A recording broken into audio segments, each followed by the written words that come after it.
President of ISAM, Excellency Tamil Karamaravulu, Chairman of Saadat Party, Excellent Buland Tarinch, former Speaker of the Turkish Grand National Assembly, friends from the Saadat Party network who are not here but who have also spoken about and taken action about Kashmir, Jansu, the youth wing of the Saadat Party, distinguished guests, ladies and gentlemen, Assalamu Alaikum. Sayın Recai Kutan, Esen Başkanı, Sayın Temel Karamollaoğlu, Saadet Partisi Başkanı, saygıdeğer misafirler, bayanlar ve baylar, Esselamu Aleyküm. I would like to thank on behalf of the government of Pakistan, the people of Pakistan, the embassy of Pakistan, and for the general freedom-loving people in the world, I would like to thank ISAM for organizing this event as well as for your presence here today, which is yet another reaffirmation of your solidarity with the oppressed people of Jammu and Kashmir. Pakistan halkı, hükümeti, gelenleri adına Esen Vakfı'na bu olayı organize ettiği için teşekkür ederim. Aynı zamanda sizlerin de burada bulunmanız, Jammu ve Keşmir'in ezilen halkıyla olan dayanışma isteğinizin başka bir ifadesidir. Today, Kashmir Solidarity Day is being observed across the world in support for the just freedom struggle of the Kashmiris living under Indian occupation. Bugün Keşmir Dayanışma Günü olarak dünyanın tarafında Hint işgalinde yaşayan Keşmirlilerin kendi kaderlerini belirleme hakları için verdikleri mücadeleye destek olmak için kutlanıyor. Over 7 decades of double-speak, denial, evasion, diversion, and use of brute force by India has neither changed the legal foundations of this dispute nor the political aspirations of the Kashmiris. 70 yıldır süren inkarlar, atlatmalar, saptırmalar, oyalamalar ve Hindistan'ın bölgede zalimane güç kullanımı bu meselenin yasal temellerini veya Keşmirlilerin siyasi isteklerini değiştirememiştir. This day is a reminder of not only the just struggle of the Kashmiris but also their continual suffering. Bugün sadece Keşmirlilerin haklı mücadelesini değil ama onların devam eden acılarını da bize hatırlatıyor. Ladies and gentlemen, Jammu and Kashmir dispute is the core dispute between Pakistan and India and is one of the oldest disputes on the agenda of the United Nations Security Council along with Palestine. Bayanlar ve baylar, Jammu ve Keşmir Anlaşmazlığı Hindistan ve Pakistan arasındaki en önemli anlaşmazlıktır ve Filistin'le beraber Birleşmiş Milletler Güvenlik Konseyi'nin gündemindeki en eski anlaşmazlıklardan birisidir.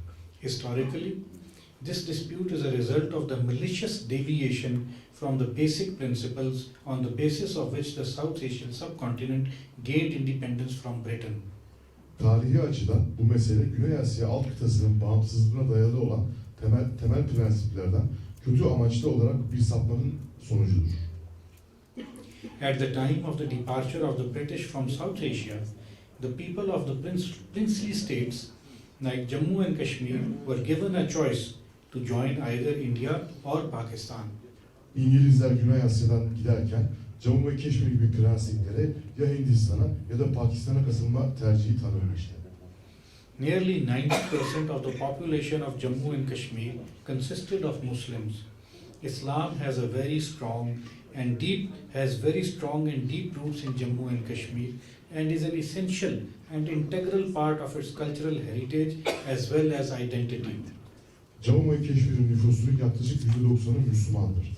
İslam'ın kökleri Jammu ve Keşmir'de çok derindir ve onların kültürel mirasının ve kimliğinin gerekli ve ayrılmaz bir parçasıdır. The overwhelming Muslim population of Jammu and Kashmir, with strong historical and cultural ties with Pakistan, its geographic contiguity with Pakistan, including all trade routes and land connections, and above all, the will of the people, all pointed towards the fact that by all counts, Kashmiris would have chosen being a part of Pakistan if they had been given a choice. Jammu ve Keşmir'in ezici Müslüman çoğunluğu Pakistan'la güçlü tarihi ve kültürel bağlara sahiptir. Coğrafi olarak Pakistan'ın bir uzantısıdır. Buna tüm ticaret rutaları ve kara bağlantıları da dahildir. Ve hepsinden öte insanlarımızın dilekleri birdir. Bütün bunlar şu gerçeğe işaret eder ki Eğer seçme şansı verilseydi Keşmirliler Pakistan'a katılmayı tercih ederlerdi. The last ruler of Jammu and Kashmir, Maharaja Hari Singh, whose ancestors bought Jammu and Kashmir from the British for rupees 7.5 million under the Treaty of Amritsar, was a Hindu by religion. Thus, at the time of partition, Kashmir was one of those Muslim majority princely states which was ruled by a non-Muslim. Keşmir'in en son yöneticisi Maharaja Hari Singh bir Hinduydu ve ataları Jammu ve Keşmir'e 7,5 milyon rupiye Amritsar Anlaşması altında İngilizlerden satın almıştı. O zaman için Keşmir Müslüman olmayan bir lider tarafından yönetilen, nüfusu Müslüman çoğunlukta olan prensiplerden birisiydi. The Maharaja, in the face of Kashmiri people's uprising against his rule in 1947, gave way to the Indian pressure and agreed to join India by, as India claims, signing a controversial instrument of accession on 26 October 1947. Maharaja 1947'de kendisine karşı Keşmirli halkın ayaklanmasının şafağında Hint baskılarına izin verdi ve 26 Ekim 1947'de tartışmalı bir katılım belgesini imzalayarak Hindistan'ın iddia ettiği gibi Hindistan'a katılmaya karar verdi.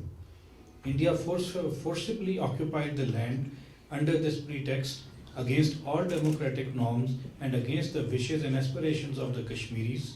Ironically, it was India itself that took the matter to the United Nations Security Council on 1st January 1948. Hindistan bu toprakları zorla işgal etti. Tüm demokratik normlara ve Keşmirlilerin isteklerine karşı olarak. Fakat ne gariptir ki bu meseleyi 1 Ocak 1948'de Birleşmiş Milletler Güvenlik Konseyi'ne ilk olarak götüren de Hindistan'ın kendisiydi. Since then, the United Nations Security Council has passed 18 resolutions recognizing the Kashmiris' legitimate right of self-determination, only to be completely and unashamedly disregarded by India in defiance of both its international obligations as well as wishes and aspirations of the Kashmiris. Bundan beridir Birleşmiş Milletler Güvenlik Konseyi, Keşmirlilerin meşru kendi kaderlerini belirleme hakkını tanıyan 18 tane karar geçirmiştir. Bunların hepsi Hindistan tarafından kendi uluslararası yükümlülüklerini ve Keşmirlilerin arzusunu ve isteklerini çiğneyerek tamamen ve utanmazca reddedilmiştir. This became the basis for not only the dispute that has lasted over 7 decades, but also one of the greatest human tragedies that continues to this day. Bu sadece 70 yıldır süren bu anlaşmazlığın temeli olmakla kalmadı ama aynı zamanda günümüze kadar süren en büyük insani trajedilerden birisi oldu. Ladies and gentlemen, the legal facts and foundations of the dispute speak for themselves, and they are: Jammu and Kashmir has been and remains a disputed territory. India's presence in the disputed territory constitutes an illegal occupation. The relevant United Nations Security Council resolutions guarantee against any unilateral change in the status of the disputed territory, and above all, the right of self-determination of the Kashmiris, which is at the very heart of the Jammu and Kashmir dispute, has been guaranteed to the Kashmiris under the international law, relevant United Nations Security Council resolutions, and India's own founding fathers. Bu anlaşmazlığın yasal gerçekleri ve temelleri aşağıdaki gibidir. 1. Jammu ve Keşmir anlaşmazlıklı bir bölgedir ve öyle kalmıştır. 2. Hindistan'ın bölgedeki varlığı yasa dışı bir işgaldir. 3. İlgili Birleşmiş Milletler Güvenlik Konseyi kararları anlaşmazlıklı bölgenin durumunun tek taraflı olarak değiştirilmesine karşı birer güvencedir. 4. Ve hepsinden ötesi Jammu ve Keşmir anlaşmazlığının en temelinde yatan Keşmirlilerin kendi kaderlerini belirleme hakları uluslararası kanunlarla, ilgili Birleşmiş Milletler Güvenlik Konseyi kararlarıyla ve Hindistan'ın kendi kurucu ataları tarafından Keşmirlilere garanti edilmiştir. The relevant United Nations Security Council resolutions on Jammu and Kashmir are also a legal guarantee against any unilateral change in the status of the disputed territory. Jammu ve Keşmir ile ilgili Birleşmiş Milletler Güvenlik Konseyi kararları anlaşmazlıklı bölgenin statüsünün tek taraflı olarak değiştirilmesine karşı aynı zamanda yasal birer garantidir. However, on 5th August 2019, these resolutions were blatantly violated when, through a so-called presidential order, the Indian government abrogated Article 370 of the Indian Constitution, rescinding Indian-occupied Jammu and Kashmir's special status. However, ancak 5 Ağustos 2019'da bu kararlar Hindistan hükümeti bir başkanlık emri ile Hint Anayasası'nın 370. maddesini kaldırdığı zaman alçakça ihlal edilmiştir. Bu karar Hint işgalindeki Keşmerin özel statüsünü ortadan kaldırmaktadır. Separately, the bill was passed by the Indian Parliament to divide Indian occupied Jammu and Kashmir into two union territories. Bundan ayrı olarak Hint parlamentosundan İOK'yi iki birleşik bölgeye bölmek için bir karar geçirilmiştir. This illegal order was also superseded Article 35A of the Indian Constitution, which defined residents of the Indian occupied Kashmir and limited subjects like property ownership and state citizenship to the current residents of the area until the final settlement of the dispute. Bu yasa dışı emir aynı zamanda Hint Anayasası'nın 35